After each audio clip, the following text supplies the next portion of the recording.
Truth About Unpaid Internships, Business Law 2150, Appalachian State University. Presentation by Hailey Dellinger, John Ross Jordan, Tyler Labonte, and James Meeker.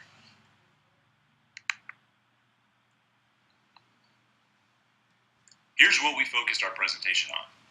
Why are internships relevant? What distinguishes unpaid internships from paid internships? Then we move to unpaid internships that are under scrutiny. And lastly, we looked at cases that are relevant to our topic.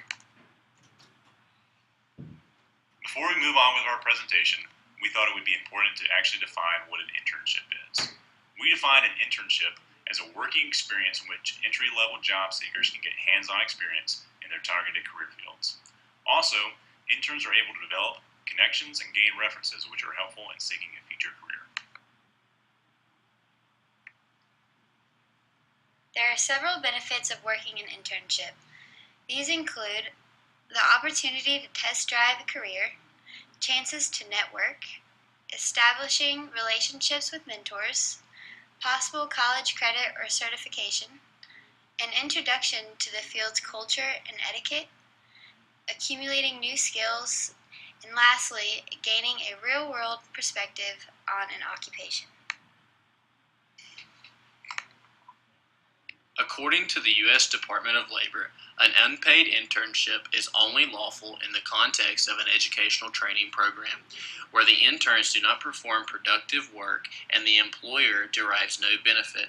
On the other hand, a paid internship is an internship where an employer would otherwise be forced to hire additional employees. Instead, they can choose to hire an intern who is more flexible. How are unpaid internships legal? There are 6 standards that must be met in order to establish that an intern qualifies to work without financial compensation. The first, the internship, even though it includes actual operation of the facilities of the employer, is similar training which would be given in an educational environment. Second, the internship experience is for the benefit of the intern. Third, the intern does not displace regular employees, but works under close supervision of existing staff. Fourth, the employer that provides the training derives no immediate advantage from the activities of the intern, and on occasion, its operations may actually be impeded. Fifth, the intern is not necessarily entitled to a job at the conclusion of the internship. And sixth, the employer and the intern understand that the intern is not entitled to wages for the time spent in the internship.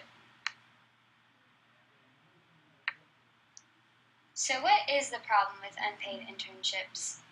Unpaid internships exploit those who work without pay. They create an unjust labor market that excludes less privileged individuals from occupational opportunities. While some interns may gain valuable skills and understanding over the duration of their internship, many will work for 40 hours or more, carrying out insignificant tasks such as answering phones, making coffee, or doing data entry, without earning a single cent.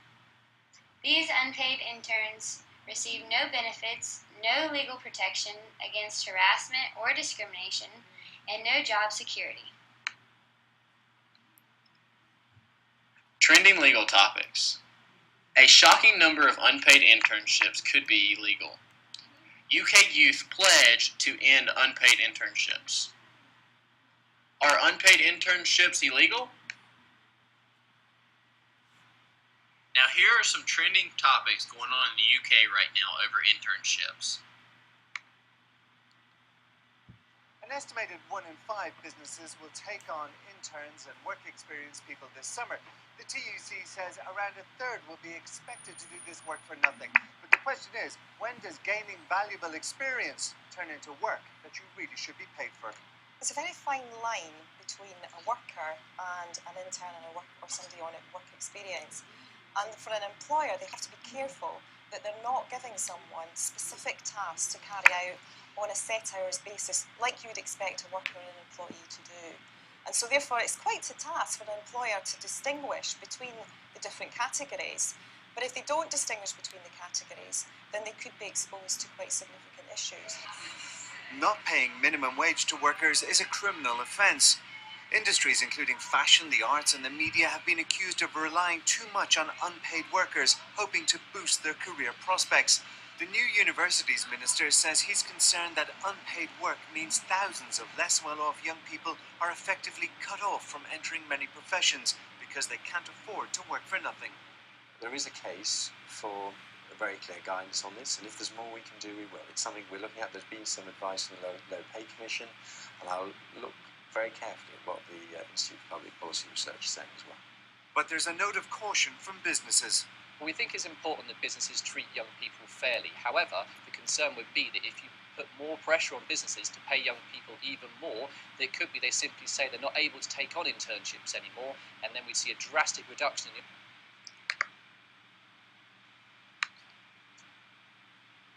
This slide focuses on the legal issues we talked about. In the past few years, court cases regarding interns and employees have risen. Two court cases that we looked at specifically ended up being successfully suing their employees for unpaid wages.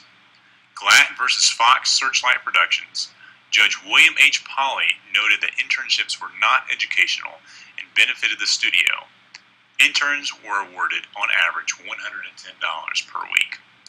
In the second case, Dellinger versus Condé Nast Publications, Condé Nast agreed to pay out $5.8 million to interns from 2007 to 2014. A New York federal court issued that the interns related closer to employees. Condé Nast failed to comply with the Department of Labor's standards for unpaid intern. This next video focuses on a group of interns who successfully won a lawsuit against Fox Searchlight Productions. Law professor David Yamada says it's been a sleeping giant issue for many years. A recent court decision may bring the issue to a head. Interns who worked on the movie Black Swan sued Fox Searchlight and won. The interns, ostensibly on the set to learn the ins and outs of filmmaking, learned more about the fine arts of organizing file cabinets, making photocopies, and taking lunch orders. Tasks that the court found would have required paid employees and gave Fox Searchlight an immediate advantage.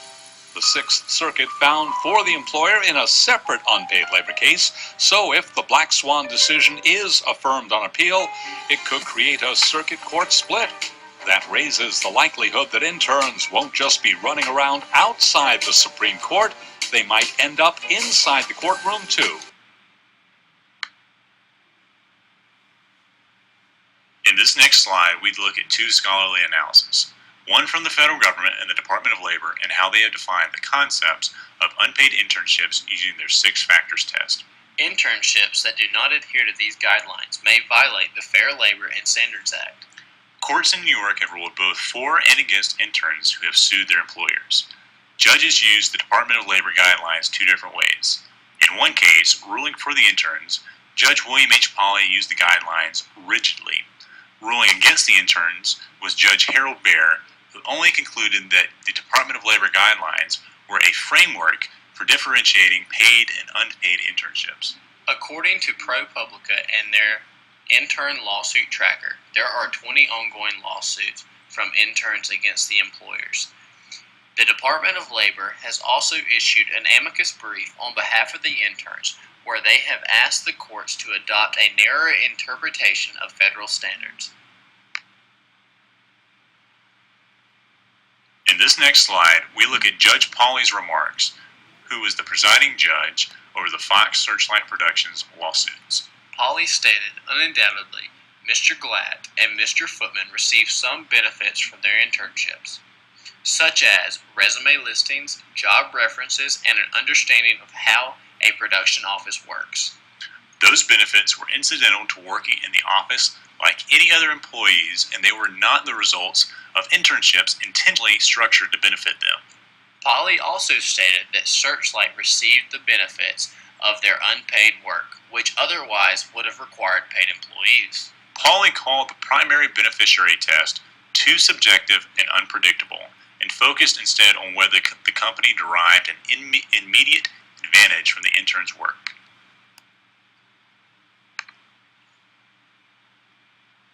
To conclude our analysis, If an intern is expected to perform productive duties which directly benefit the company, or if the intern does not gain educational knowledge and valuable experience in their targeted career field, the internship should be paid. Looking into the future, it is likely that the legality of many unpaid internships will be questioned. But what does that mean for interns? Internships provide an excellent opportunity for unexperienced job seekers to gain acute knowledge on what to expect while working in their field.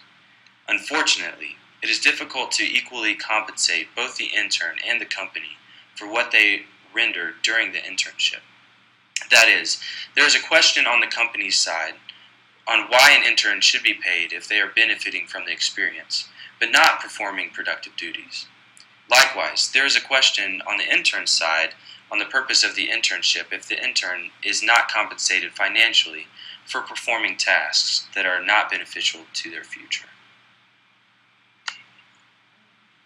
At the conclusion of our presentation and our research, here's what we found. Eliminating unpaid internships may decrease opportunities for prospective interns. Secondly, there is a difference between internships for profit and internships for the intern's benefit. Interns should be paid if they perform specific tasks that would otherwise be carried out by paid employees. Companies providing unpaid internships for the sole benefit of the intern should be legal.